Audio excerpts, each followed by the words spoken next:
Other urban districts, Albuquerque public schools face a truancy problem at all levels of education. A high percentage of students are habitually truant, meaning that they have 10 or more unexcused absences a year.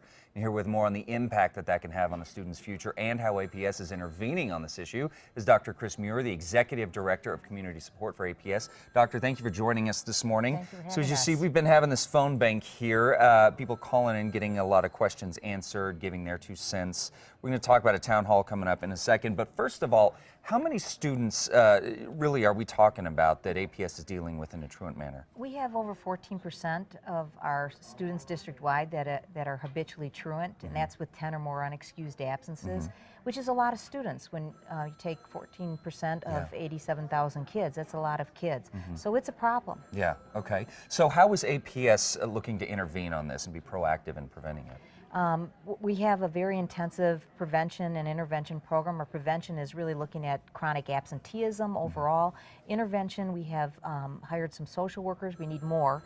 We're in 23 schools right now, and the social workers are digging down with the student, the family, and the school to figure out what are the core causes of the truancy and intervening with the causes that are causing this kid to be absent. Okay. Now, what are some of the negative impacts that you see with habitual truancy? I mean, obviously, students at that age, they're not thinking about, the long-term effects, but there really are a lot of long-term effects to this. There are a lot of long-term effects. If you're not present, you can't learn. And so education is extremely important. And so that's our goal, is to get kids back into school and to keep them there.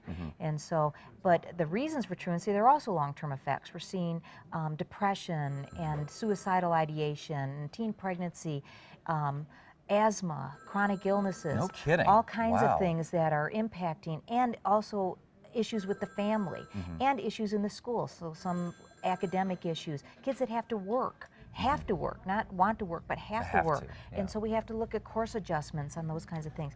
It's huge. And so working on those core causes, getting the word out, and that's what we're trying to do right now, that education is critical, it's important. Okay. Now, as we said, we've been taking a lot of calls this morning. As you folks hearing at home, the phones are ringing off the hook here.